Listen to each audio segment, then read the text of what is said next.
بسم اللہ الرحمن الرحیم۔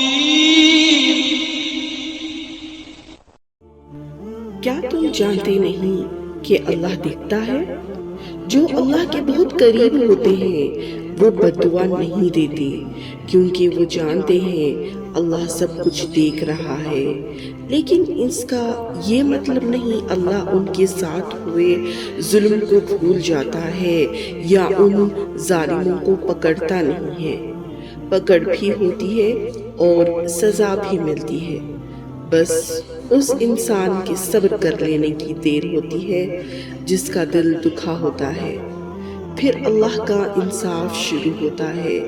اس لیے بددعاؤں سے نہیں، آہوں سے ڈرنا چاہیے، کیونکہ آہیں بول کر نہیں دی جاتی، آہیں خاموش ہوتی ہیں، اور خاموشیاں سمجھنے اور سننے میں تو ہمارا رب کمال ہے۔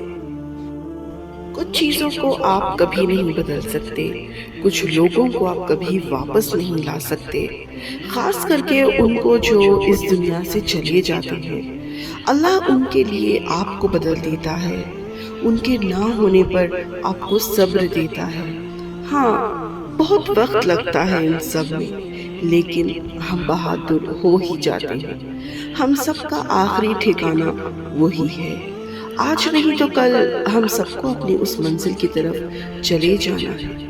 آخر ہم سب کو ہی ان بچھڑے ہوئے سے ملنا ہے جن سے ہم نے ساری عمر محبت کی ہے۔ اللہ کے ہر ایک فیصلے میں خیر ہے۔ چلو آج اس بات کو ایک کہانی کے ذریعے سیکھتے ہیں۔ ایک بادشاہ اور اس کا غلام شکار کرنے گئے تھے۔ شکار کے دوران بادشاہ کو چوٹ لگ گئی۔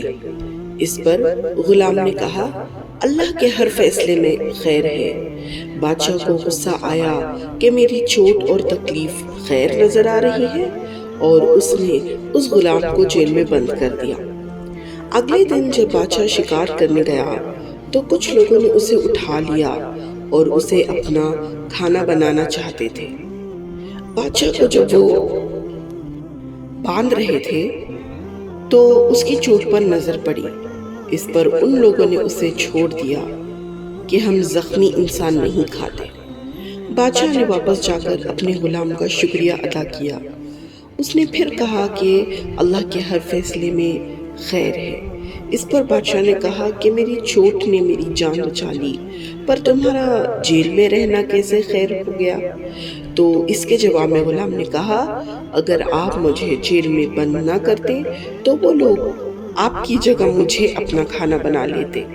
بے شک اللہ کے ہر فیصلے میں خیر ہے۔ تم ابھی ان لوگوں کو دیکھ کر جن کو وہ سب مل گیا ہے جو تم اپنی دعاؤں میں کئی سالوں سے مانگ رہے ہو، سوچتے ہوگے کہ وہ کتنے خوش نصیب ہیں، جبکہ مجھے تو اللہ نے وہ دیا ہی نہیں، تو شاید اللہ مجھ سے ان جیسی محبت نہ کرتا ہو۔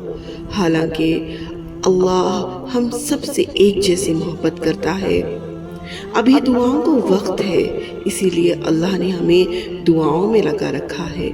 اس کے بعد قبولیت اور معجزے کا وقت بھی آئے گا۔ اللہ تمہیں تمہاری چاہ سے ہی نوازے گا، لیکن تب جب وہ چاہے گا۔ انتظار سب سے مشکل آزمائش ہے، خاص کر کے دعاؤں کی قبولیت کا انتظار۔ جب آپ کو وہ دعائیں مانگتے ہوئے ایک لمبا عرصہ گزر چکا ہوتا ہے اور ان کے جواب میں کہیں سے بھی پتہ نہ ملتا ہو۔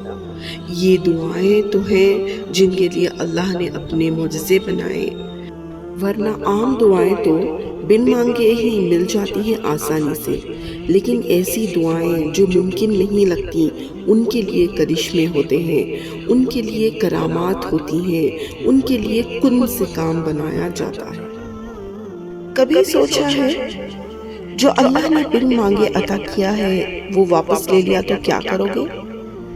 جو تم چاہتے ہو یہ جانتے ہوئے بھی کہ وہ تمہارے لیے اچھا نہیں، اس نے دے دیا تو کیا کرو گے؟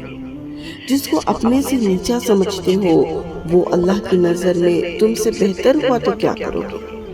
ہمیشہ سوچتے تو چیزیں اس سے زیادہ بری تو ہو ہی نہیں سکتی، اگر ہو جائے تو کیا کرو گے؟ کبھی اللہ کا شکر ادا نہیں کرتے، بس مانگتے ہی رہتے ہو۔ جو اس نے ناشکری پر پکڑ لیا تو کیا کرو گے؟ جو تم سمجھتے ہو خود کو دوسروں سے بہتر، وہ جن کے راز ہیں دنیا کے سامنے، کل کو تمہارا پردہ اٹھا دیا اس نے تو کیا کرو گے؟ وہ تو اپنے پسندیدہ لوگوں کو آزمائش میں ڈالتا ہے، اگر تمہیں نہ آزمایا کبھی تو کیا کرو گے؟ اللہ آزماتا انہیں ہے جن سے وہ محبت کرتا ہے۔ وہ تمہاری نظر میں چیزیں اس لیے ناممکن بنا دیتا ہے تاکہ تم ان کے ممکن ہونے کے لیے اس سے مناؤ، کیونکہ وہ دعا مانگنے والے ہاتھ کو کبھی خالی نہیں لوٹاتا۔ وہ دعا کو زبان تک پہنچاتا ہی تب ہے جب اسے تمہیں اسی چیز سے نوازنا ہوتا ہے۔ کیا اللہ کے سوا کوئی خالق بھی ہے جو تمہیں زمین اور آسمان سے رزق دیتا ہے؟ اس کے سوا جب کوئی دینے والا نہیں تو پھر تم کیوں بہک جاتے ہو؟ یہ لوگ جو تمہیں اللہ سے مانگنے سے ڈراتے ہیں، کیا یہ تمہاری چاہ دینے کی قوت رکھتے ہیں؟ یہ لوگ تو خود اللہ کے محتاج ہیں۔ دعا دنیا کی وہ واحد چیز ہے جس کے لیے اللہ نے کوئی حد مقرر نہیں کی، اور جانتے ہو کیوں مقرر نہیں کی؟ کیونکہ اللہ کی طاقتیں اور قدرتیں لامحدود یعنی کہ بے حساب ہیں۔ اس نے دعاؤں میں پابندیاں نہیں رکھی اور کہہ دیا ہے جو دل چاہے وہ مانگو، میرا غضب نہیں میری رحمتیں دیکھ کر مانگو۔ دینے والے نے جب مانگنے کی حدود نہیں رکھی تو پھر تم کیوں دنیا کے ڈر سے اللہ سے رابطہ توڑ دیے ہو؟